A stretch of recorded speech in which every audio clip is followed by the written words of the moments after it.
All right. We are live. Hopefully somebody will come in because it says the wrong thing. Trying to watch this on the TV here. What's up, guys? I don't know if there's anybody on. What's going on? Ooh, let me turn this down so I don't get any feedback or anything.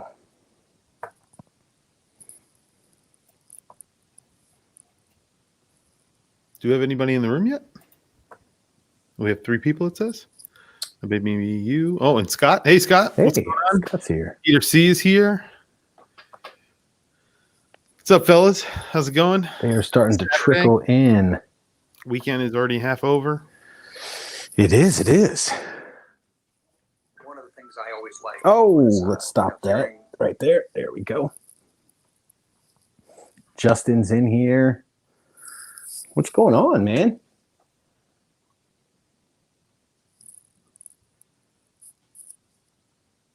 Uh-oh.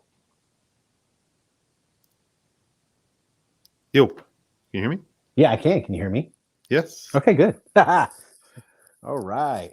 All right. So,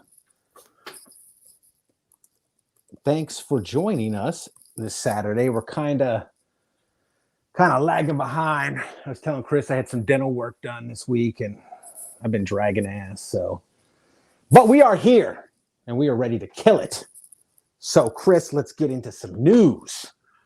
All right. So, yeah, as Matt said, we're a little bit running behind because we actually decided to do this very last minute. We didn't have a guest for this week, but there's a ton of news, so we decided to go with it. Mm-hmm. We were trying to get a specific guest, and he wasn't able to make it. So hopefully, next week or maybe even the week after, we'll probably be able to get him on, and we're trying to get other guests as well. So I'm reaching out to a couple, and I think Matt is too. So absolutely, we have what's up, Ken?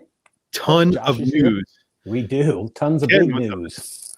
So a lot of watches were announced over the last 2 weeks.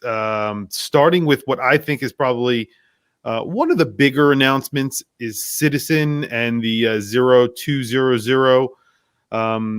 Basically, their entry into they've been making high-end watches in the past. They have made high-end watches, but they've made a high-end automatic watch with Le Jeu de Paris movement in here. And I got into not an argument, but a discussion with one of my viewers, and he was just saying that it's definitely not a Grand Seiko killer. It doesn't even compete. The movement doesn't have any finishing. Blah blah blah. I have to beg to differ. These movements made by this company are very high end and finish very well. And that's why I have one, so I have experience with it. This is my. If you check out this video. This is Maramusi. This is a movement that's made by the same manufacturer. This is the Citizen Group. This is a Swiss-made movement, and the one that they've put on this watch, I believe, is also Swiss-made, but they're putting Japan on there as well because it's between the both companies. But Matt, what do you think? Yeah, I think I left. This was a great video. You did a video on this, by the way, guys. If you haven't seen that. Go check that video out. It's a good video. I tend to agree with some of the points you brought up. They should have named it something different.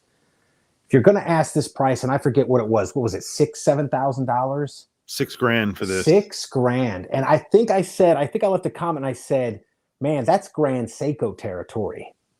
Yeah, I think it's intentional though. Yeah, but maybe because if you look at Seiko, Grand Seiko, and Creedor, right? That's the ridiculously luxury high, but that's all into the Seiko group, correct? Yeah. That all falls under Seiko group. So maybe they should have launched what I made a joke in I think it was a comment in your video, a Grand Citizen or something like that. They should have. I dig the different little bird logo they got on there, but people are going to say Citizen, like. Is it like the Eco Drive Citizen? Because you made a good point. Isn't this Citizen has got, I don't know if it's an Eco Drive or Atomic Time or what it is, but don't they have a very high-end watch? It's like $7,000 and it loses like 1 second a year or something like that. That's the 0100. Okay. That's an atomic time though, or isn't it? Or is it That's an Eco Drive. Eco Drive. Okay. And I think maybe it falls in the same category. Like, I still think people are going to say $7,000 for a Citizen. Yeah. You know, you make good points. It's got a beautiful Swiss movement. It's a good looking watch. I like it. However, if I had $6,000 to spend on a watch, it would not be this. Yeah. Just, you know. Citizen have come out with watches that are mid-range, you know, not like entry-level luxury watches in the past, like $3,000, $2,000. They actually came out with some other watches that I'm going to be doing a video, releasing a video on tomorrow. But they have done mid-range watches, and a lot of them are Eco Drive. They really heavily focus on that. And what they've done here is they've actually created something that is high end, and they've put a high end automatic movement in it. And when people go into a store, and the problem with it is, and I think, and that's the reason why Grand Seiko sort of, they put that grand in front of it. It looks different from, yes, they're made by the same, essentially the same company, technically not anymore, but it's always the Rolex Tudor sort of argument. People, when I made a video about Tudor just a little while ago, and I said Tudor are I forgot what I said, the stepchild of or the unloved younger brother of Rolex. And everybody jumped on me and they said, "Oh, they're owned by the Hans Wilsdorf Trust, or Trust." And I said, yeah, but it's just like, I mean, you can't think of it in that way, because it's not the way it works. Because Grand Seiko and Seiko are owned by the same company. Seiko is never going to come out with a watch that's better than Grand Seiko. No, not going to happen. It's just not going to happen. They come out with they have, some of them have the same movements, and they make them fives instead of nines, obviously, and then they put less finishing in this. It's just the way it is. So what happens is there's always going to be, there's a line dividing those two brands. It's just like the line dividing Tudor and Rolex. Rolex will always be the upper echelon, and Tudor will always be the lower echelon. It's just the way it is. Problem with this is that you're going to go into a store, you're going to see an Eco Drive Citizen Bryson, which is $100 watch. It's going to have the exact same logo on it, not the finishing, not the movement, not the packaging, nothing, but it's going to have the same logo on it as the Citizen that costs $6,000 down the case a little bit. Yeah, absolutely. I guarantee you take this watch and an Eco Drive and you show both of them to a non-watch person. Let's say you put both of these watches, these Citizens, in a Macy's, a department store where they're sold, next to each other. And the only thing that people, and like you said, they look very similar, but the people can read the price tags. They're going to be like, well, what's the difference? And they're not going to pick this one. Yeah. If this was geared towards a higher end crowd, I think they should have completely opened up a different line of high end automatic watches with a different name. I'm sorry. It's kind of like what we talk about cars a lot on this, because we're car enthusiasts. It's kind of like Lexus and Toyota and Acura and Honda. It's their higher. Yes, you can get a very nice high end Camry, a Toyota, right? But it's going to top out at that. That's it. Yeah. Or a Honda. Let's say a Honda. Honda is not going to make a supercar. The Acura NSX, that's left for Acura. And you step up to the Acuras and you're in a whole different level, a whole different tier, and you pay for that. Same company.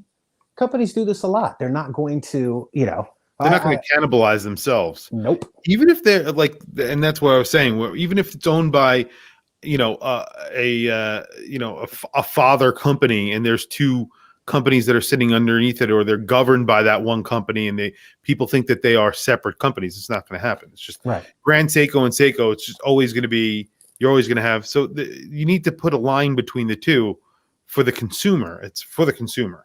Yeah. It's and I like Tudor, but vintage Tudor, I just saw a whole thing. I don't remember what it was. I was watching on the history of Tudor and stuff. They actually got they actually used to get Rolex movements, Rolex crowns. You can find vintage Tudors with a coronet on it. So they used to get parts right from Rolex. So for people to claim that they're not connected, no, they most definitely are. And you're right. Up Tudor until will not make, Tudor is not going to make a watch to try to outdo. They're not a direct, let's put it this way. Maybe a better way to say it would be say they're not a direct competitor with Rolex. No, they'll never be a direct competitor with Rolex because the Hans Willdorf for Foundation will make sure of that. Mm-hmm. They won't allow it to happen. And up until 2013, they shared parts. You could buy a Tudor Tiger, which was like the chronograph. Yeah. I mean, it had a Daytona case, Daytona pushers, Daytona crown. They kind of shifted the 3 dials though because they used a Valjoux 7750 rather than back then a Zenith movement, and that was it. And they charged less. Now you could still get one, and I almost bought one the other day and said I bought this, but I should have probably bought that. But I almost bought one the other day for around $3,500. You can get a Tiger, I forget what they're called, but they're essentially a Daytona without the movement and a different dial, and it says Tiger on it. I mean, it's completely, it's, you know, and then I see this here, and then people were like, you know, coming at me on it a little bit, but I mean, I understand what they're saying because it's an awesome watch. This looks cool, and I would love to own one, but I would never pay $6,000 for it. But. I'm laughing because let me give a shout out to Tennessee Mike's in the house. Peter Levi has stopped in. He said it doesn't even say ProMaster on the dial. That's pretty good. That's pretty good. So let's give it. Is it thumbs up or thumbs down for this one? I'm giving thumbs down. I give it a thumbs up only because I'm a fan of the movement. I love the way the movement looks, and I like the way the watch will look. I think it's a good-looking watch. It's beautiful. Yeah, I'm not giving it a thumbs down because it's. If I had to choose one or the other, I'm saying I don't think it'll be that successful. I think you'll probably be able to pick those suckers up for $2,500 in. I think that if they come out with other iterations, yes. I think these probably won't because there's going to be enough people that are diehard Citizen fans that they're going to scoop these up because it's the first editions. Right. And eventually, if they don't do something about the name, then it's going to be a problem. And you and I talked about this. Don't get it confused, guys. Citizen is the largest selling watch company in the world. Citizen, I know a lot of people don't know that, but they sell more watches than any brand in the world. Am I correct? Yeah, they're huge. They own Bulova, they own Judah Perry, they own all that. Oh, you name it. Arnold and Son, all of that. Yeah, they own Miyota. Yep. So all of those Miyota movements, that's where they're coming They from. definitely outsell Seiko, which is what you have put up on the screen. And guys, thank Chris for doing all this stuff because I am technologically incompetent. So he's got to do it from his end, throwing these up here because I'm blown by this stuff. But Grand Seiko. So here we go. Grand Seiko. If you guys didn't see this, they dropped, what do they call the seasons collection? The 4 seasons, the GMT. They got them to match, obviously, the winter, summer, spring, and fall. And what do you think, Chris? I mean, I like them. I like the dials. I think we discussed this. We're not huge fans of the case shape. No. I like the high. I got a whiteboard here. I'm going to draw it out and show you guys. It's a very simple case. I get it. You know what I mean? It's like, you know, I do like the high beat. I love that winter dial. That's my version. What's up, Bobby Legs? That's my version of the new Seiko case. Okay. Like I can't, you see this right here? I'm gonna put an arrow to it.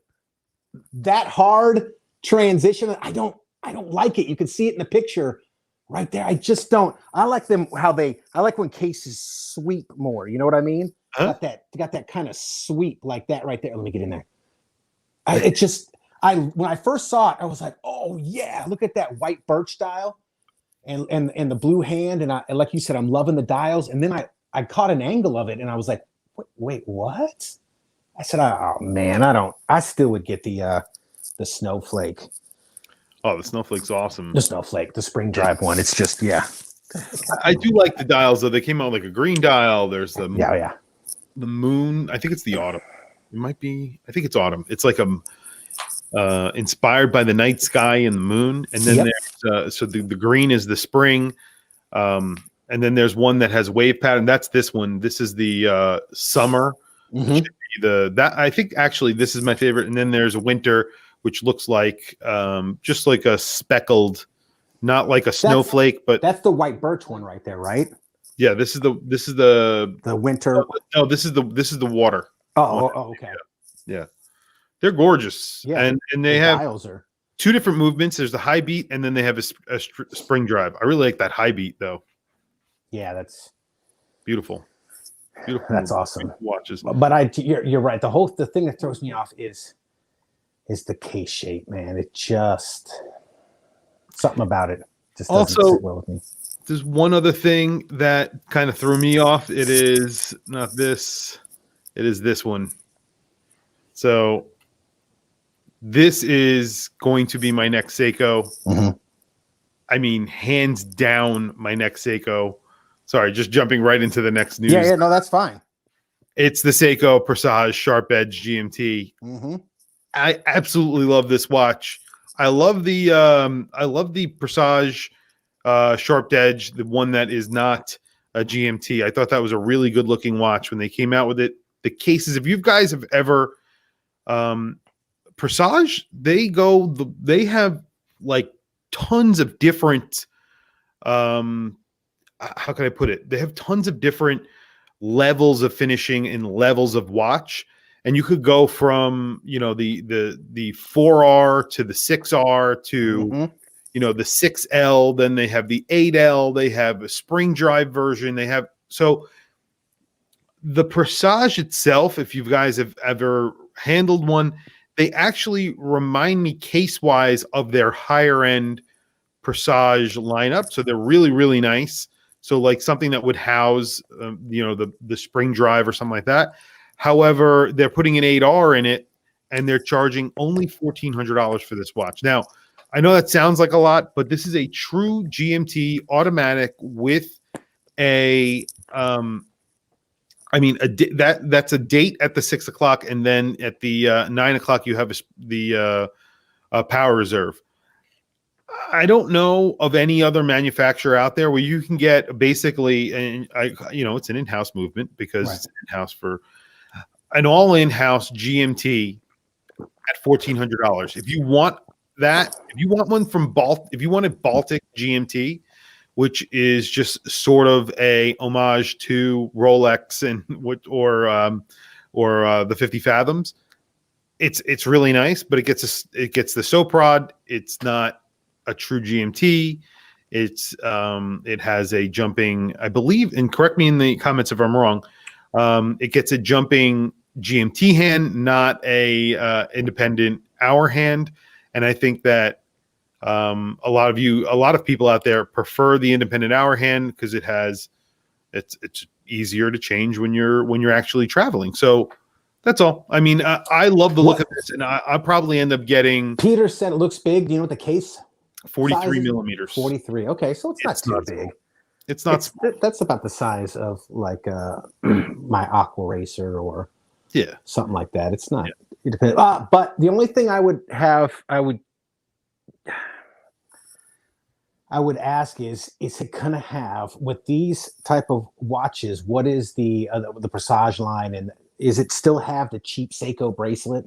Is that? No, that's the thing. So it's not. It's more like my SBDC 061, which I always compare every Seiko that I ever get to the SBDC 061. Right. The bracelet on the SBDC 061 is fantastic. Now the links are fantastic. The clasp is okay, but this has their classic, very, very easy, just 2-button pull, and that's it. And there's no fold over. It's just a little bit of a tiny clasp. It's really not that much micro adjust or any at all, but it's very simple. It works. The bracelet on this is not bad. It's not your average. It's not your average bracelet from like Monster or Turtle or Samurai. Yeah, you're not going to get that cheap buckle on it and the and the bracelet's not going to feel cheap. This feels a little bit more high end. Cool. So, okay. So before we continue, Josh, yep. Shout out to Chris. He just crossed 10,000 subs, guys. So congrats to him. That's awesome. Thank you. And let's do a wristwatch check. What do you guys in the comments put down what you're rocking tonight? I am rocking the Bluesy. Still rocking the old Rolex Bluesy. What do you got, Chris? I mean, you must sleep with that thing on. I can't take it off. I just got this one the other day. We'll talk about what we just new pickups. And I wore this for a day or two, but yeah. Let's do new pickups after news. No, okay, yeah. I can't see. So if you've been watching my videos, this has been making a little bit of an appearance. This is a new pickup for me. It's a Chopard. This is a pretty rare watch, actually, and I mean, you know, if you guys are familiar with my channel, I don't like the ordinary, obviously, but it is a yacht timer, and it has a rotating bezel. It's their classic yachting line, and they made this watch for a very, very short period of time. I believe it was a year or 2 years. And if you guys are familiar with the Chopard, they make a lot of chronographs, and they make the LUCs and stuff like that. This is not an LUC. It's got an ETA 2894 in the back, but it's very cool. Absolutely. Yep. Absolutely. So more news. I'm guessing we have some more Seiko news. Yes. So anyway, I'm getting this watch. I love it. That's nice. Hey guys, if you haven't been paying attention, Seiko just took a dump on the market in the last 2 weeks. They dumped everything, and it's good. I'm not saying they took a dump like a bad stinking doo-doo dump. Like they dumped like, what was it? 4, 8, 10, 12 watches? More than that, I think. Oh, wow. If you count the iterations of the watch. So this is see here, 4. I put 4 new Seiko Laurel. So there was 3 non-limited editions, and then there was 1 limited edition. So okay. Yeah, so they came out with the non-limited editions like $3,000. I mean, excuse me, the limited editions like $3,000. I think it's 36 millimeters. That's this one on this bun strap. Right. It has like a really cool strap on it as well, so you don't have to wear it on the bun. You could take that off, and you can wear it on this strap that has all this like Zulu sort of stitching on it. Ooh. It's the 8L, so it's not cheap though. It's or 6L. I don't remember. But it's not cheap. It's like $3,000. Wow. And then they came out with 4 other versions. I think those are around 40 millimeters. Those are non-limited editions. Those have prospecs on the dial, and those are around 700 to 750 on a bracelet. So Seiko have been pushing out watches this month. Yeah. Which I like, because I see new Seikos, and these are some cool ones. Does this one at least have sapphire? Or you don't get that for that mount? This has sapphire. I think they all have sapphire at that price. Yeah, okay. Pretty sure. I didn't know if they were going to go, we went super vintage and left it as, plastic or Harlex or. Yeah. Not a lot of people like bun straps. Yeah. I know that. Like, I've tried to use a bun strap in the past, and they're just not comfortable. Yeah. You have to use it on a very small watch for it to be comfortable, in my opinion. But what do you guys think of this watch? I like it. I would never buy it for $3,000. No, thumbs down for me. Thumbs down. I would never buy it. I like the other Prospex versions that come on a bracelet. I wouldn't buy it. I wouldn't buy those because I would want this one, and I wouldn't wear this one anyway. So I wouldn't buy this at all. I like the original Laurels. I think they're cool. I really like them. But I don't know. I don't know about this reedition. I think it's just a little bit on the pricey side, and it's not that appealing, in my opinion. That's all. All right. Next. Not for me. Then they came out with these. The 100th This is the one, yeah. This is another. Yeah. So they came out with, of course, another 62 Mas, another Seiko 5, and another Well, this is one of the Presage Sharp Edge GMTs, and then an Astron with that 5X movement. So tons of limited editions. I say this all the time. Seiko come out with unlimited limited editions. That's right. So in 1 week, they came out with that limited edition that we were just looking at, the Laurel. Then they came out with these 4 limited editions. These are all for the 140th anniversary. And they are limited. I believe this is limited to 12,000 watches. The Seiko 5? The Seiko 5. Yeah. 12,000 watches. And then something else over here, I think it might be the Presage is 6,000 or something like that, something crazy, and then 12,000 and something. I mean, I dig the colorway. Out of all of them, I dig the white and the light blue colors. Yeah, I like them. I think they look good. These are thumbs up for me. I like the way they look. I really like the again, the Sharp Edge. I really like that watch. So I like the 62 Moss as well. I think it's a great watch. So this looks really good too. The Seiko 5 I'm not a huge fan of. Not a huge fan. Yeah. The Astron I really like too, but I don't think I would ever spend that much on the Astron. But yeah, let's go. The next, I think we have.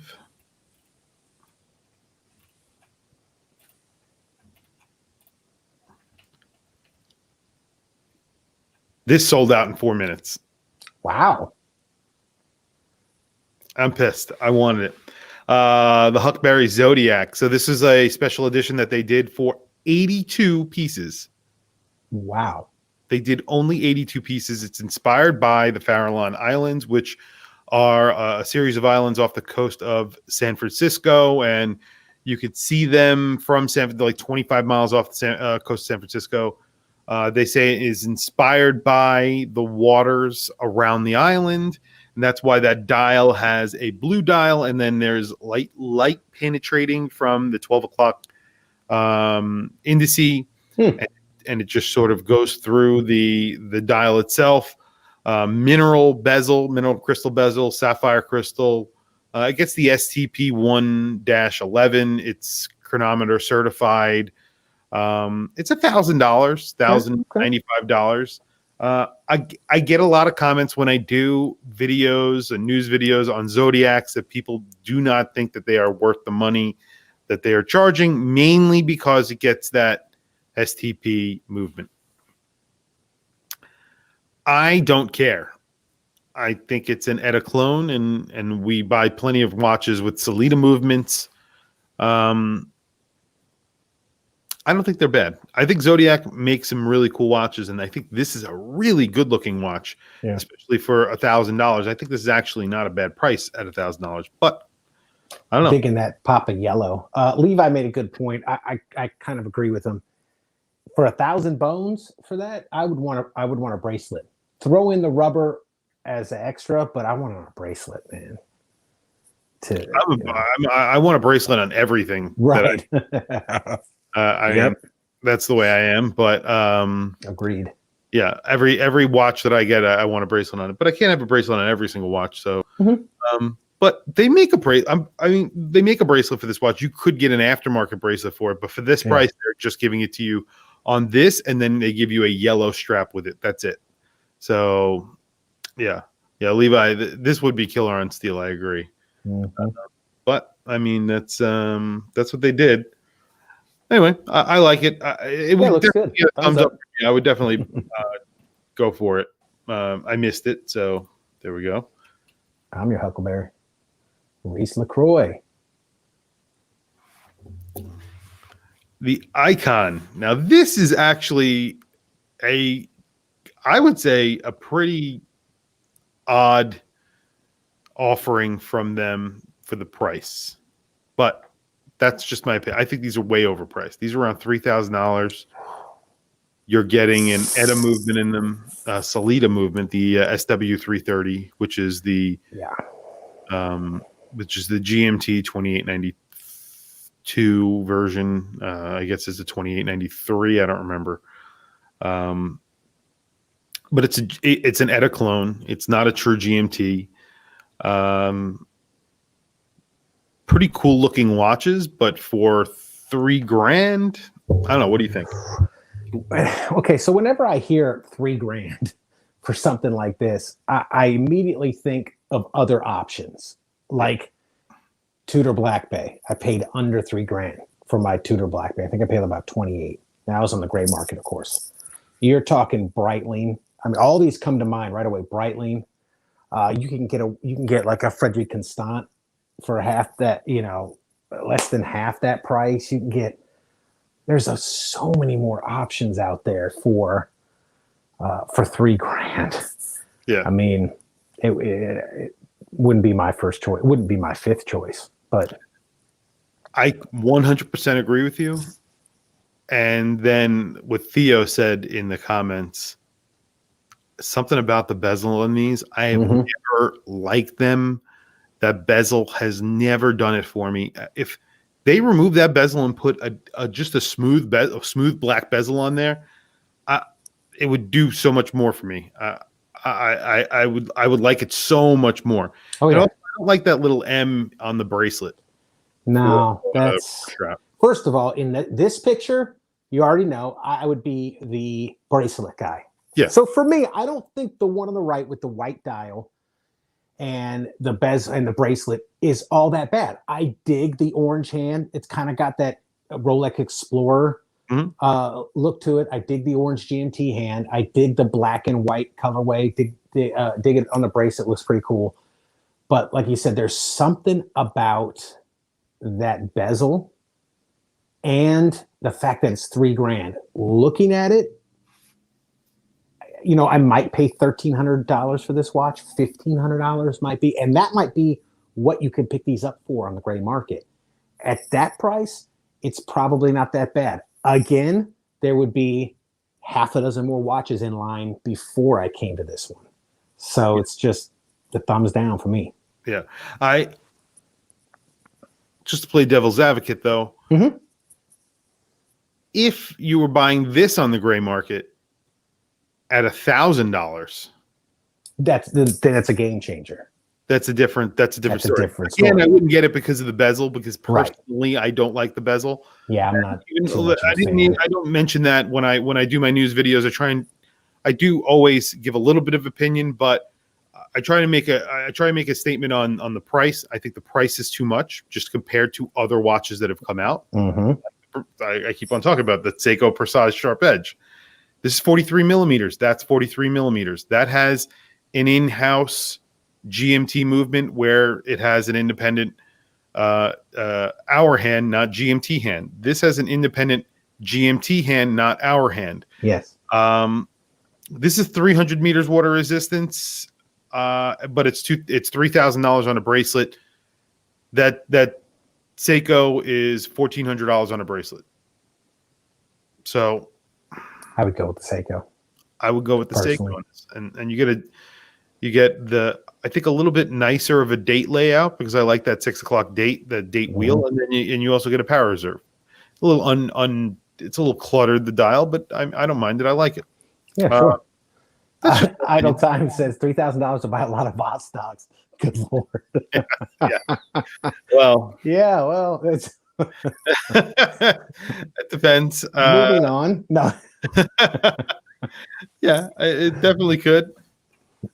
Buy a Russian village and bot stocks. True.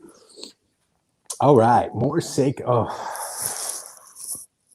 This got me a little bit. So there is this one. So they came out with two new Captain Willards. There's this one, which is the Naomi Uemura limited edition, and they made it a limit. So this is in celebration of his what would have been 80th birthday. So they call it the 80th anniversary limited edition, and it is limited to, I think, 1,200, and I don't know where they came up with that number. Why not 800? Yeah, why? Yeah, or something. I don't know why. 8,000. I don't get it. It has an 8L movement. They are charging $3,200 for it. Great. It's a Captain Willard, but it's $3,200 as an 8L. 8Ls are great. that is Omega territory. Yeah. Because you will not be able to buy this. These will probably sell out, ironically. Mm-hmm. But they also came out with this. This has so this that other limited edition has a textured dial. It's meant to look like the mountains that are behind this watch right here. Naomi Uemura took a dog sled, I believe, from I forget where. I was like Antarctica or someplace, the North Pole. I don't remember. Right. I think it was Antarctica to Alaska, something crazy. And maybe it was Siberia to, I don't remember. It was something crazy. And it was inspired. So this version, this blue version with the blue dial was inspired by the sky that he would have encountered, the color of the bezel, and then the actual dial was inspired by the mountain ranges that he would have seen. So then they put a price tag on that for the limited edition of $3,200, and then they decided to. Why can't I go to the next? Well, anyway, that other one that I was just showing you actually retails for $2,900, but it's the exact same watch. Only $300 less, and it's the exact same watch. It's the exact same watch. It's $300 less, but they have charged $300 more just because it's a limited edition. I haven't seen that very often, but that's kind of messed up. Now, to give you an idea, that Farallon one, the Farallon Islands from Zodiac, that's 80 limited to 82 pieces. Right. They did not change the price. You could buy a Zodiac Seawolf, Super Seawolf for $1,095, or you could buy that limited edition for $1,095. That's the way to do it. That doesn't make any sense. So you're charging 10%. Sometimes Seiko premium for a limited edition. Sometimes Seiko, I know it's got a lot of people. I've watched YouTubers and we talk about it. Just got people going like, what? What are you doing, Seiko? Like, what are you doing? People are standing around going, what the heck? What happened? You know, this for me is right off the bat. You said Captain Willard, and I was like, because and I'm sure it's a great watch, but for me personally, that case shape, you could see it in that other picture, the colored one. My gosh, look at that! It looks like I always think it looks like one of those pancake air compressors, or it's just this big, fat. I don't know. Aesthetically, it's not pleasing to my eye. Look at that thing. That thing looks like a hot mess to me. It looks like a flying saucer on your wrist or something. It wears a lot better. It wears like a turtle, because a turtle is essentially sort of a, because that's the problem with Seiko. They'll come out with, this version. They charge $3,200, and they'll come out with a version that isn't limited edition. They'll charge $2,900.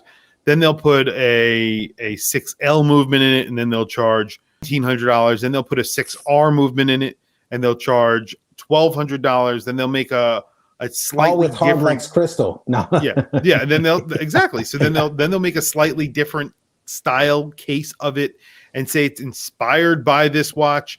They'll put a Hardlex on it and a 4R, and then they'll call it whatever, and then they'll charge $700 or $600 for it. So they're crazy with these prices, and they're crazy with this. This is like, they're gonna run out of your unlimited limited editions. I like that. They're gonna get to the point where they can't find nobody no more. They're just gonna walk down the street in Tokyo and find an average Japanese person, be like, "What's your name?" And they're gonna call it that model. My name's Tom. Ate lunch at this bar in Tokyo, so it's a limited edition to 50,000 pieces. What? Yeah, dude. Well, they started doing the cocktail times. There you go, after the drinks. Which, by the way, some of those have beautiful dials. Oh yeah, I agree. Those watches, if I was in the market for a dress watch, the cocktail time ones, especially they have like this light blue color. Oh man, yeah, they're beautiful. They're beautiful. Yeah, they're good. And somebody mentioned there's I think it's the European release on the Alpinist, or did you do a video on it? There's like this ice blue dial for the new Alpinist. I forget what the heck they call it. It's a good looking watch, man. Yeah. It's good looking. I thought it was like maybe a Europe release only or something. I could have sworn I watched a video on it, but yeah. I listen, this is, I mean, I pointed it out in my video, but you know, I again, I try and keep it as you know, nonpartisan as possible. I try to, but it's hard. Sometimes it gets it a little bit into me that I need to give my opinion a little bit, but that kind of got me that little bit of, you know, yeah, that's tough, you know, but that seems to be the thing that Seiko have been doing. They've been going back and forth and putting in different prices on things for different movements and weird situations like that. But that's it. I mean, yeah.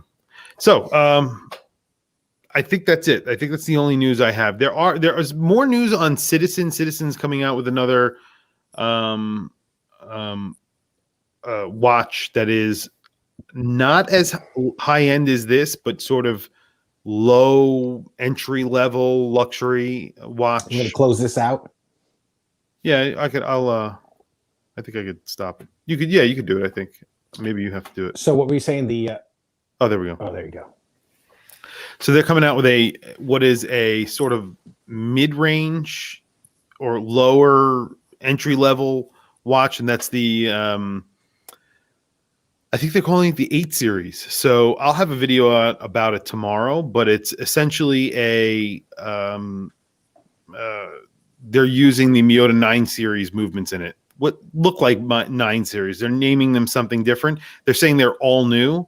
And I think they're closing the case backs on these, but I'll share a whole video on it tomorrow. It looks pretty cool though. I'm pretty excited about these two, and they have some cool dial. There's some layering and stuff. It's pretty good. Cool.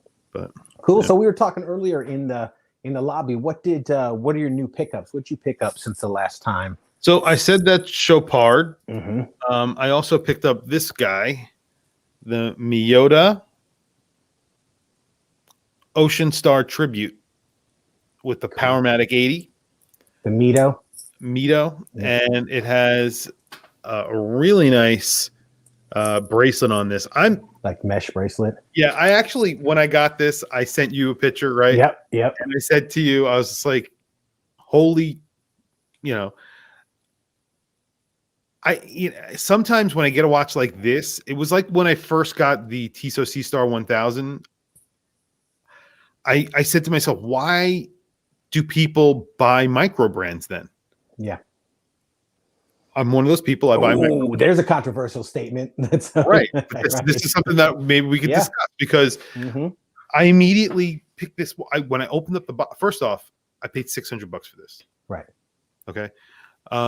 It retails for $1,200, I think, something like that. It has a Powermatic 80 in it. You cannot get that Powermatic 80 outside of the Etta group. So immediately people, like, when I make my video about this, I'm going to say some of this stuff, but you know, people are going to immediately say, well, you could get a Zelos Horizons with a 2892 in it when they made them with the 2892. I think they didn't make them with a 2892. I don't remember. Or an Etta movement. I don't remember what. I think they made them with a 2824. If someone knows in the comments, please. And then there's plenty of micro brands that make watches with Sellita SW200s. So let's not even talk about the Zelos, but any micro brand that's making a watch with an SW200, they all charge around $500. I mean, this is $600. This is insane. This is so good. I got that. You talk about the C-Star. I think I paid $490, $495. It was under $500, and that has the Powermatic 80 in it. Yes. So, you know, you make a good point. And that Powermatic 80 is this is not a thick watch either. It's a thin watch. It gets it's just a bracelet on it. And I bring up Zelos a lot, but here's the reason why. This has a dive extension on it. I hate these because 90% of the time my encounters with these have been with micro brands. Yep. On this watch, it is amazing. It's butter. It works perfectly. It ratchets if you want it to. You could hold the button and just slide it. Otherwise, it'll ratchet very nicely and loudly. It's completely polished, double deployant, smooth. There's not a sharp edge. It's finished perfectly. Yep. The bracelet is fluid. It feels like I cannot say there's not a watch that I've gotten in a while that at this price point that can beat this. Well, let's be honest, that is a Swiss made watch, correct? Yes. And most, if not all, micro brands are made in China. Am I wrong? I mean, you're right. Especially most of the major ones. Even if this is made because this is Swiss made, right? So we get the 60%. It might have a case made in China, or the bracelet could be made in China. Made in China, right? But it just shows that they'll get over there and they'll do extra work to it to clean it up. Yeah. So yeah, it's and funny. So I finally got, if you guys have seen any of my videos, I finally got the Rado Golden Horse Hyperchrome in 42. She actually had to go onto the Rado website. I think it came from Swatch Group New York. It said it came out of New York, SGUS. She had to actually order it there because you can't really find this watch a lot. But again, this also has the Powermatic 80. And you're talking about, look how thin that sucker is. It's under 11 millimeters. I think now I want to measure it myself, but on the website, I think it says it's 10.8 millimeters. And that's with the boxed sapphire crystal. So again, Powermatic 80, it's a beautiful watch. It has a ceramic, some kind of high ceramic bezel on it, and the case is ceramic. The clasp is titanium. It's got kind of this cool, it's not really an integrated bracelet, but it's got this extension. So if you try to put the darn thing on, it gets stuck on your hand. Like you were saying, your Zelos, remember the video you made way back in the day, because they use a little clasp, it'll get stuck on your hand. But Rado thought about that. You just pop this little thing on the end over, and so it's not really a butterfly clasp. This little piece kind of just snaps over. So it's like a regular clasp, and it's not really integrated. You can definitely tell a difference where the bracelet and the clasp is, but this is a gorgeous watch. And you don't hear a lot from this company, except for the Captain Cook. Everybody's like, Captain Cook, Captain Cook. And again, maybe I'm one of those outside the norm guys. I've never actually had one, so I reserve total judgment on the Captain Cook, but I just look at it and I'm kind of like, meh. It doesn't really say to me, I got to get that. We were talking about earlier about the list, and I said, I want a Panerai, I want a Grand Seiko. There's certain watches that I'm like, I have to get that. I want that, Captain Cook was never one of them. All the videos I watched, only time I ever heard of Rado was Captain Cook. Captain Cook. And then thankfully my wife saw this one and bought it in the wrong size, but now I got it here. Video coming soon. I like the Captain Cook. Full disclosure. Yeah. I think it's cool. I think the reason why it gets a lot of attention is because Rado don't have a lot of sport watches.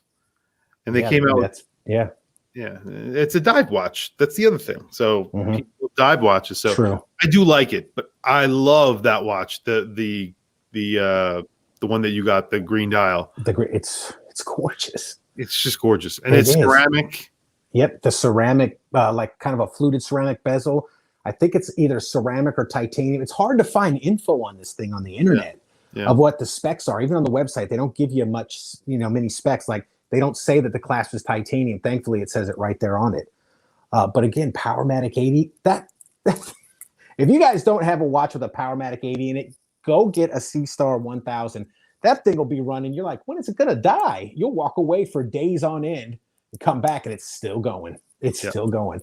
Yeah. Bill asked, did Joma Shop handle return without hassle? Yeah, that's the first one I've had to return to Joma Shop, and my wife took care of that, but she was telling me that the lady there kind of gave her a little crap about returning it.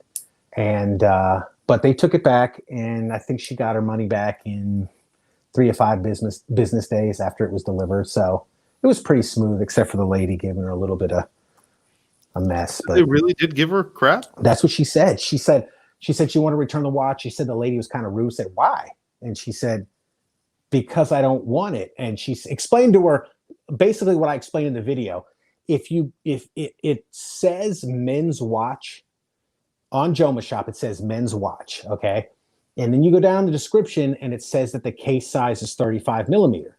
If you go onto the Ratto website, under men's, it says that this one is the men's watch, the 42. It says the 35 is specifically under the ladies' watch category, women's watches on the Ratto website. So it was kind of, I don't know, mislabeled, but then I kind of laid it on our feet too. I said, I was trying to explain to her, babe, you got to go down in the description because it did say 35 millimeter in the description, but they're supposed to have a no hassle, return thing. And the lady's like, well, why don't you want it? And she briefly explained that and said, according to their website, it says it's a ladies' watch. No, it's a men's watch. And she's like, ma'am, she's like, well, then look, I just don't want it. Just take it back. I don't want it. So I had to pay to send it back, but. Oh, you had to pay to send it back? They don't have free returns? No, wait, hold on. Did I mess that up? I might have messed that up. They might have. I have to get back on that one. I don't know.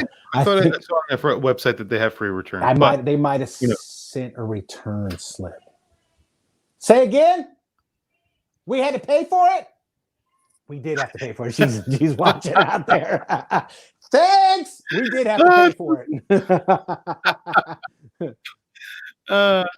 Damn, I didn't know you had to pay. Right. I didn't. You'll see in the video. I did not take the plastic off. I did not cut the tags. I didn't do anything to it. I left it exactly how it was, and returned it. But they didn't charge you anything beyond the shipping. No. And how much was the return? I mean, it's a kind of a specific, but okay, I'm going to ask 2 questions. You don't have to answer. No, go ahead. How much was the watch? Did you pay? The watch was 50. What was the watch, babe? 15? About 15. 1480, I think. 15, huh?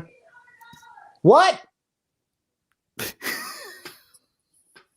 $1,500. Yeah. Thank you. Did you have to insure it? What happens if it gets lost?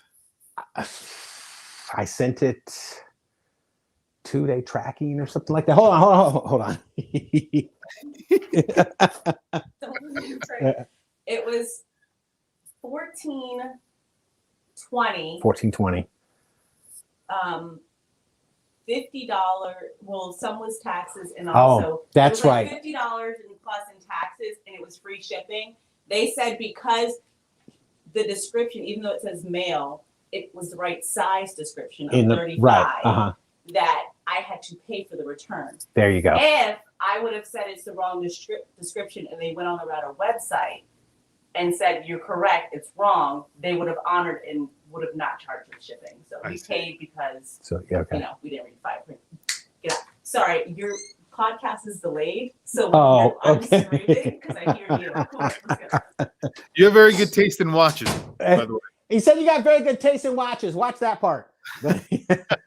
Yeah, and I got a mystery one coming too. Still don't know what that is. You and I are trying to figure it out. I think I'm a little bit more excited than you are. Yeah. You get it yet? She just said it's got yellow in it. So I'm like, what?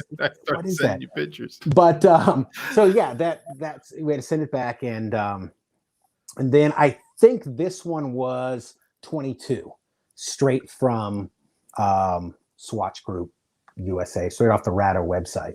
Okay. So you didn't buy it through a Joma Shop then? No, they didn't have it in a 42. She had to go right to the website. Yeah. Okay, I see. I get it. I see. All right, so then that's the reason why they didn't. Because if you said just exchange it, they probably would have paid. Yeah, probably. But they didn't have it. We went there and looked. They didn't have it. As a matter of fact, we couldn't find it anywhere. There was one seller in Canada that had one off of Chrono 24, and I think it was 19. So with shipping, she looked at it and she's like, with shipping and all the other kind of stuff, you were close to 22 anyway. Might as well just paid for the, right straight from the AD, right from Rado, get the warranty, get the whole. Okay. So. Yeah. No, that makes sense. Yeah. I got one other here. I wasn't going to show it tonight, but I guess I will. It's not a. There's a couple of people who had asked me about this. There. Oh, yeah. This is I believe it's called the D5, the American dive watch. I have it with the bracelet. It came with this strap. They also sent it with a leather strap. This has a Miyota 90. I believe this is a no date, or is this a date? Yeah, it's the 9039, so it's a no date. Mm-hmm. There you go. And they also Very sent nice. over. So that came with some pretty nice packaging, and it came with the bracelet. So I'll be doing a review on that pretty soon. And then it also came with a really cool watch, which I was very surprised by, and this is their AmeriQuartz. So if you guys know, the United States does produce quartz movements. So you can get a American-made quartz watch if you are interested. Awesome. And these are actually very affordable. I think these are like $200 or $189, or I don't know the exact retail on them. But let me take the plastic off the dial so you can see it. So Wit asked, Watch Wit, what's going on, man? Asked why Joma Shop takes so long to ship. It depends. If they have the watch in stock at their location, it usually says like 3 to 5 days or 2 days. They'll ship it right out to you. But you got to look down in the description. Some of them will say like 5 to 7 weeks. Some will say, 8 to 10 weeks. I've seen ones that say 8 to 16 weeks. And that's because my understanding is they have a network of watch people across the world that they reach out to. I forget what they call it. I was watching a Roman Scharf video where they talk about how they sell it. I forget what they do. They sell it, and then they take your order, and then they go to another dealer, and they look all over for that watch. Is that right, Chris? I think they look all over for that watch, and then when they find it dealer network. The dealer network. Yeah, and when they find it, they'll just have them drop ship it from that dealer right to your house, and it'll take them weeks to find that watch for that price. This is that watch, by the way, the AmeriQuartz. That's cool. Well, Does it line up, secondhand line up on the? Yeah, it's cool. I think it just stopped. Oh no, it didn't.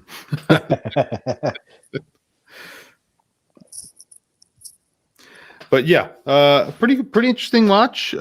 Pretty interesting watches from a pretty interesting brand. I'm pretty excited about that. They're located in LA, and I'm excited about that. That's cool. really it. That's all I have for new watches. But any questions from the audience? Yeah. We got a few minutes left, and then wrap it up. Yeah, Brent was talking about sometimes they take payment. Usually, now I've bought probably 8 to 10, maybe more watches from Joma Shop, and they usually don't charge until they actually ship the watch. So now for my Aqua Racer, I think I waited a full 8 weeks. I think I waited a full 2 months, almost to the day that I got shipping confirmation. And as soon as they shipped it, they charged. But otherwise, it just kind of hangs out there.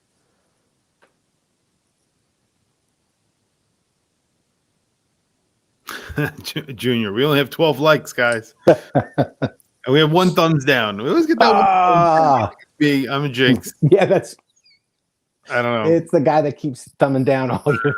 I don't know. That's just the way it is, I guess. It's fine. What are you gonna do? You always got to have a jackass in the village, right? You always got to have one village idiot. I don't care. Yeah, me neither. Hey, it's an interaction. You know, That's right. People, That's people right. don't They're understand actually that. helping us. I know. You actually, when you hit the thumbs down, I don't know if people care about this, crap, Right. but I guess for people who have a YouTube channel, but Yeah. if you hit the thumbs down, that actually counts as interaction with the video. So it actually promotes the video a little bit. It does. You know, it doesn't make it, obviously you're not gonna immediately, but it does It drives promote traffic, though. The algorithm sees it as Any interaction. Yes. any interactions. That's a comment. That's if you like. That's if you don't like. That's interaction to them. Even if you leave a nasty comment, that's interaction. They don't read the comment and make sure it's nice. So it's the way it is. So same setup as there. Oh, like for auto parts with that. Yeah, I'm sure that's probably when you order stuff on the internet, there's probably a supply chain or a big group of auto parts suppliers that do the same thing.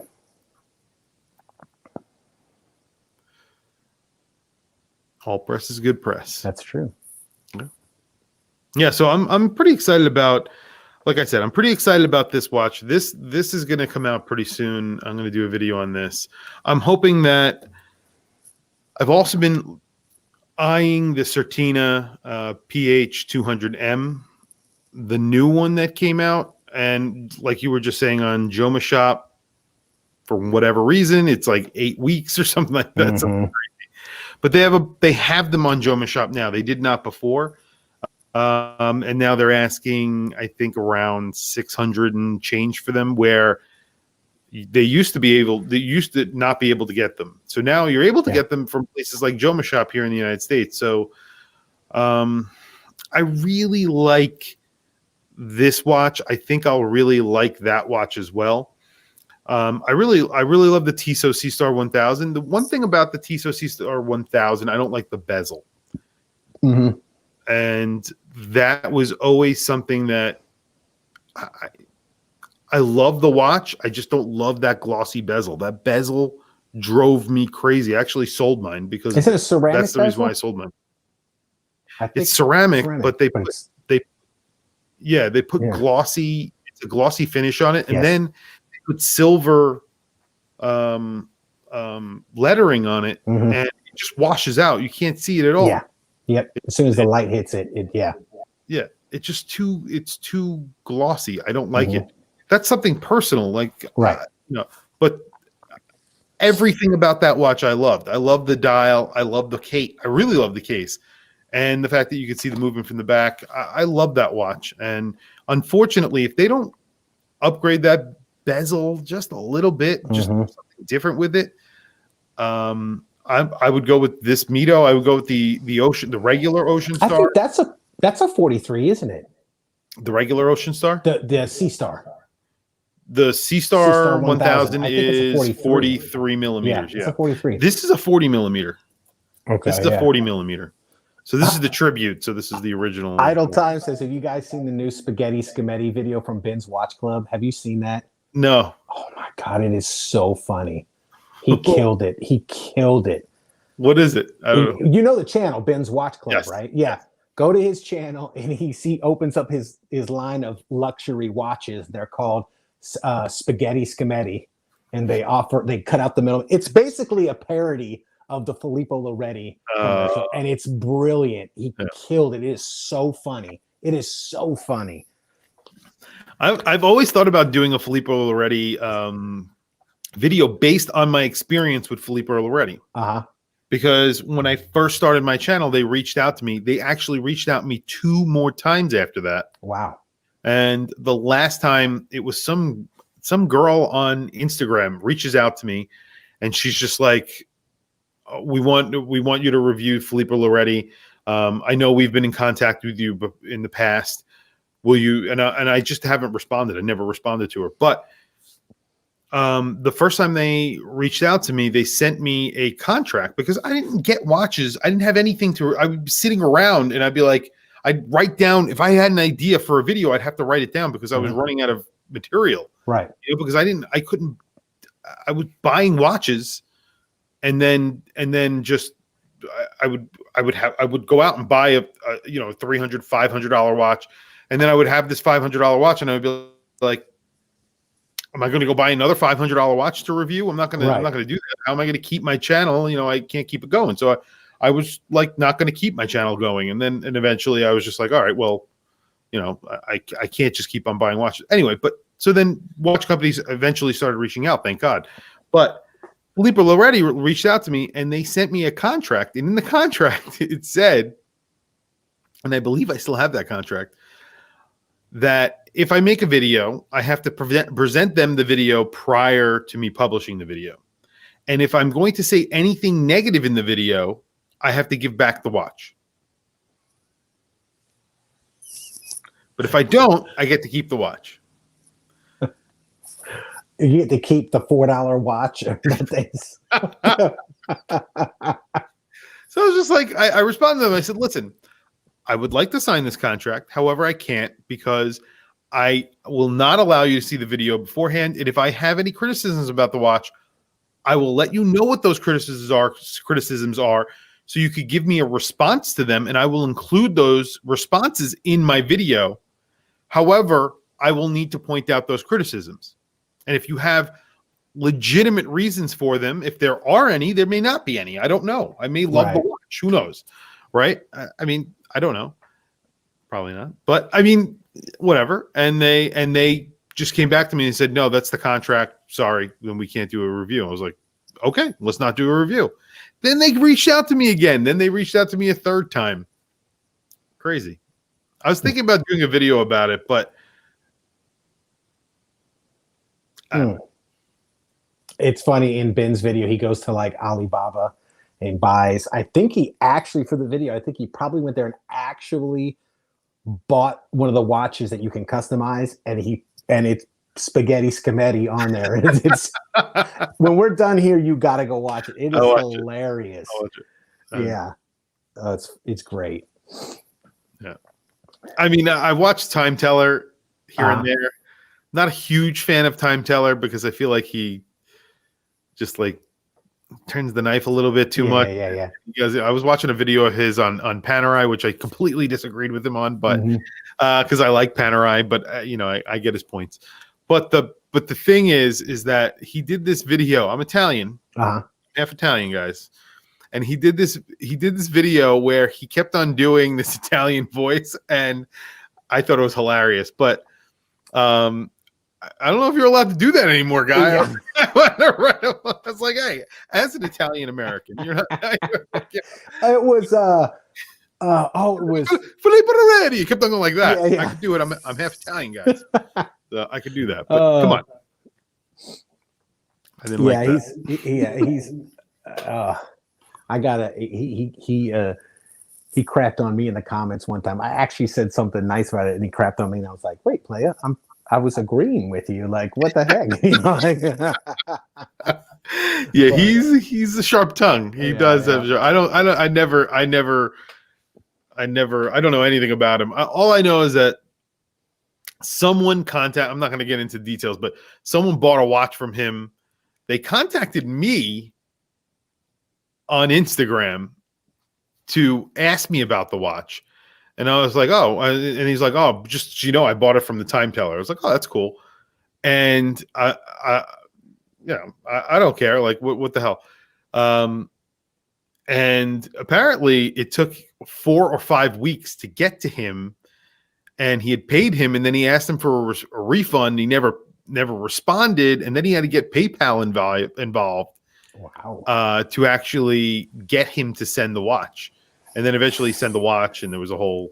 Then the watch was actually fine. It was fine. It was exactly what he wanted, but for some reason he just was never sending it. So, I don't know. There are a few people that bought watches from us in this live stream, and I tell you what, I try to make it a point, get that sucker out there right away, and give all the tracking info and everything. Yes. Same thing with you and I when we trade watches, because that's personal. I mean, that's people's money and time and all that kind of stuff. You gotta take that stuff seriously. So interesting, but I always find it interesting that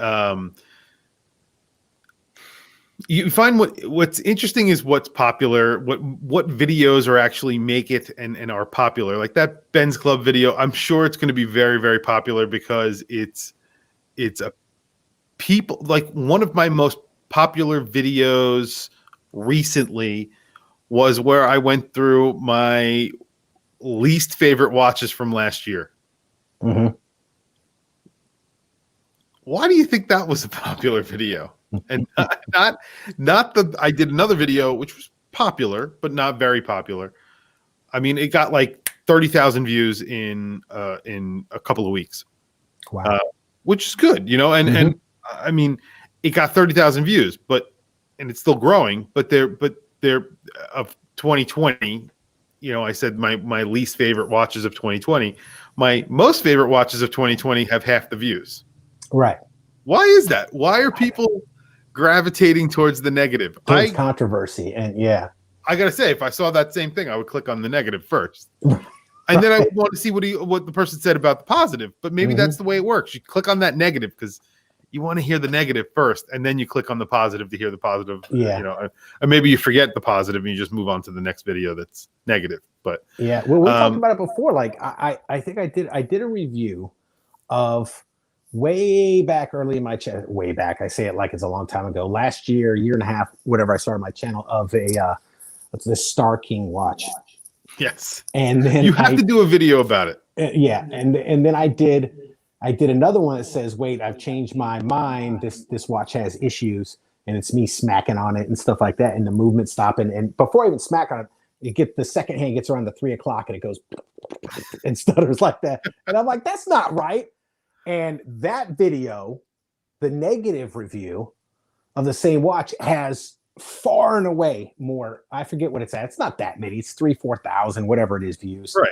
But it's way more than the positive one is. Yeah. And that one generates, to this day, I think I just got a comment on it like yesterday or day before about, you got issues and you're a jackass. And it was over a $50 watch. And I'm like, okay, I stand by what I, you know. Well, that's a good point. I did a video about Vellucci. Mm-hmm. And I mean, honestly, I didn't know much about the brand, and I never got targeted for one of their ads. Right. But it's like a Filippo Loretti. I didn't know that at the time. They sent it to me, and I started looking at it, and I said, "Oh, in there." So they must have gotten a Miyota quartz perpetual movement, and that's pretty cool because they said a Miyota movement. Then I looked it up, and it's not a perpetual. So I was just like, well, why would you put perpetual on the on the dial if it's so I asked them, and they said, oh, we're going to be changing that to lunar. And I said, okay, that makes sense. So that's fine. If you're changing this to lunar, then fine. But right now, this does not make sense. And then I also said that I thought that the coating, and they said it was a PVD coating, was very, very thin. It just didn't feel, it was a gold watch with a very thin coating. And I just said it felt, and I would not buy this watch in PVD. I would only buy it in a stainless steel and whatever. I still get comments to this day on that video. I probably did it, last year. I don't even remember. And people they're like, what do you know about PVD coating? And I'm like, guy, because you bought this watch. That's what it is. Yeah, that's what it is. You bought this watch. It's not my fault. Like, I don't. Yeah. It's like in that video I did. I take an Islander. I forget exactly what I think. I take an Islander. I take my Tag Heuer Formula One, which is a quartz, just to throw a quartz in there, and I take my Tudor Black Bay and I smack them the same way.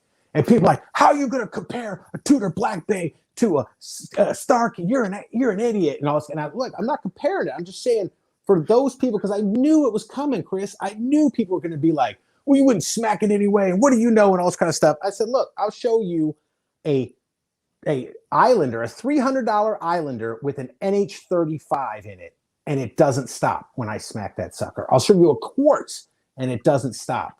You didn't have to smack it to see that the second hand was stuttering. That's an issue. And look, and then I get the other one. I get this one too. Well, what do you expect for $50?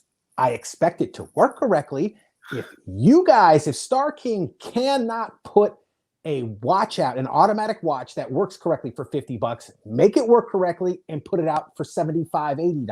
Buy a Casio for $14. Buy a Casio for $14 and Buy it'll work. that Casio that I filled with. I remember what whatever it is. It's The $60. MWMD. Yeah, I know which one you're talking about. Yeah. Exactly. Buy that on Amazon. I think I paid $16 or $17 for one of those. Smack it against the table. You can throw it out of a building, and it won't stop. It won't stop. People go, it's supposed to stop like that on purpose. I'm like, well, how come then? And I did that because I'm like, how come the high-end luxury Tudor doesn't stop like that? Yeah. Then, I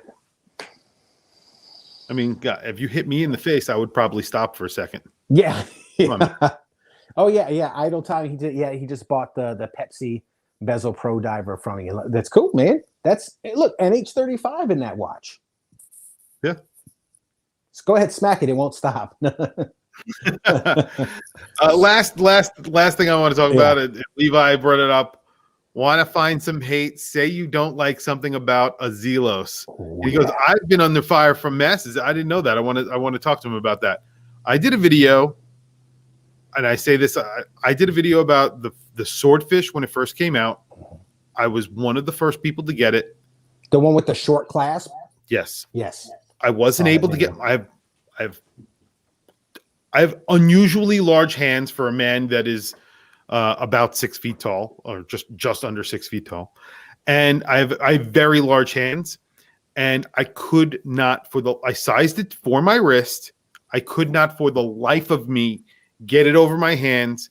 It actually would like scrape. It was so painful. It would take me. I would have to get it down a little bit. You can watch the video, but it took a long time. I made a video about it. I said I like everything about this watch. I did. I actually liked everything about that watch, except for the fact that I could not get it. And they're like, everybody jumped down my throat. They were like, "How dare you say this about Elshan's such a great guy? Yeah, he's going to make it better." And I'm like, listen, I completely understand that he's going to make it better. It says something about a watch company, and no offense to people who love Zelos. I love Zelos. I have Zelos. Mm-hmm. The fact is that every time I get a Zelos, there's something little wrong with it. There's been one Zelos that I have gotten that hasn't had some little flaw. Now that is not a deal breaker for many of these watches, but there was something a little bit wrong for. I think the Swordfish 40 was the only one that I don't think there was anything wrong with that watch. But the problem is that I couldn't get it over my wrist. People jumped down my throat and they were like, you know, why send out the watch like that? Why do they send it out like that? I don't get it. Well, maybe they didn't take into account somebody with wrists like that might have large hands, but a smaller wrist, which you don't, because you and I have 7.5-inch wrists, same size. Yeah. But if you have larger hands to do that and try to get it, that's actually, I was just showing you, that's actually an issue with this watch. I cannot get it on. Right. Unless, but they thought about that because you just pop that little sucker and boom. They thought about it. Yeah. Wristwatch Check, keep the real small clasp. The clasp is only that big. But I like that style though. I like it. I like that it's thoughtful. I really like that design. That's awesome. I really like it. He says, just say you love a Hublot or an Invicta. The hate comes down in a torrential downpour. Okay, honestly, what is the deal? Why the hate for Hublot? Now you have a Hublot right now, don't you? I do have that one that you sent me, and I'll do a video on that. But what I mean, I don't know. I mean, I don't know. Let's see what your thoughts are on Hublot when you do the review. I don't really like the styling cues too much, but so it's the Hublot I sent him is there's a long story. Look on my channel. I have a Hublot on my channel. It's the same one, but that's I don't know. Anyway, we've been going for Yes. an hour and 20 minutes. I don't know if you want to end it here. Sure. Completely. Unless you guys have any other questions. Because of Nico, Watch Wits. Yeah, I love that dude's channel. That dude is funny. But it was before him. Hublot's been getting mad hate way before he came out. Have you seen that guy's channel, Chris? Nico Vanderhorst? It used to be Pride and Pinion. I think he's Dutch or something like that, but he lives in Scotland. I think he's got like one of the only luxury watch shops in Scotland or something like that. The dude's hilarious. He's hilarious. He reviews all these celebrity watch collections, and he's funny as hell. I haven't seen him. I probably have. I just I don't remember. But I think Hublot get a lot of crap for two reasons. Number one, I mean, Jean-Claude Bibier actually revived the brand, but he came from AP. Not revived it, but elevated the brand, I guess you could say, sort of. He came from AP. He helped not design, but he helped, bring the Royal Oak to what it is today. And, and he did a lot for a lot of different brands. He did a lot for Zenith. He did a lot for Tag Heuer. Yeah, he's Tag Heuer. Yeah, and he tried to do the same. He wanted the porthole. He kept on saying it. So he wanted to do that porthole look, and he did it. The problem was that they put Valjoux 750s in it, and one of the biggest problems with that is that they're easily. It's a lot of the reason why Panerai gets some hate, which I don't think is deserved, but I think Hublot is deserved. Panerai were classic tool watches, and they got simple movements put in them because they were focus built tool watches. They were really the first dive watch, and they were made big because you needed a big watch on your wrist. You needed to go diving, and you needed to be able to read it. It had a big crown guard because they needed to keep it water resistant, and it had to be very, very protected because they were doing things like setting bombs and doing things that were really, really important to the army and to the military. All of this stuff. They put poisonous radium actually had radiation in so they could see their watches. Hublot used similar movements at a base movements we're talking about here that were off the shelf 750 movements, and they were charging astronomical and are charging, and they no longer are using these movements because they came out the Unico and all this crap, but they were charging $10,000, $15,000, $16,000 for a watch. Now, the Black Magic is a watch that is a chronograph version. It's in ceramic. It has a Valjoux 750. It is extremely copied, and I sent Rock the Watch a copy that I actually got from somebody. My channel just sent it to me, and now I have it. It has a Valjoux 750 movement in it. Honestly, I couldn't tell you if it's a Chinese or not because it doesn't look very finished. It doesn't look finished well, but guess what? The common guy is not going to know that. In fact, the case looks amazing on this, and the dial looks really good in my opinion. If I were wearing that watch, no one would know if that's a replica or if it's I don't know. I don't even know if it's a replica. It could be parted together. That case has to be made by Hublot, in my opinion. I don't know. So I don't know what that is, right? But the problem is that that's what happens, and since they but then again, Rolex is the most copied watch in the world. There's more Rolex fakes out there than there are actual genuine Rolexes. It's a combination of all of that, and that's where the hate for Hublot comes from. The lack of actual provenance. There's no history to these watches. They just have a porthole because they want it to look like a porthole watch. It wasn't designed by Gerald Genta. It was a loose design that they sort of upgraded to the Big Bang, and that's it. And then they put in cheap ass movements, and they charge $20,000 for it. and that's it. And there So comes the that's hate. why I brought in Panerai there, because Panerai, yeah, they put a Unitas like 6497 in it. They're like cheaper movements, but they're pocket watch movements. And the reason why they use them is because the watch is big. And the reason why the watch is big is for a reason. And they used to have a Rolex pocket watch movement in them. And if you could get one of those, they're astronomically, they're worth hundreds of $1,000s. But the point is that there's a history there. There's a reason why it's shaped the way it is. It's a reason why it looks the way it does. It has a great history. Some of it a little shady, but it's pretty cool. Some of it, and that's it. Yeah. So is Jean-Claude Biver like a hired gun who they hired Yeah, to he go was. down and revive brands? Because he's with Tag Heuer right now, or no, I think he's retired. he was though, right? A few years back, he went there to try to bring them He was back. there up. when they released the connected watch, and they came out with the Tourbillon. He got a lot of shit for that because the Tourbillon was there. They were charging like $14,000 for a Tourbillon, and people or $12,000, and people, the Swiss watch industry, like, what the fuck are you doing? This right. Yeah. So that's it. Cool. Yeah. All right, gents. We're gonna stop it there. We're gonna say good night. Had a good time, everybody. Thanks for coming out.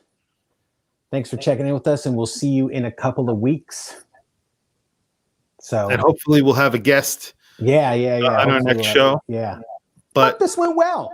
Yeah, we had a lot of news this week, so a lot to talk about besides. So I think it was a whirlwind of news. So absolutely, Seiko again. I'll be getting that Presage Sharp Edge. That's nice. I can't not get it now. I have to get that watch. Yep. Very excited. All right, guys. We'll see you next time. Later. Have a good night, guys. Have a good weekend.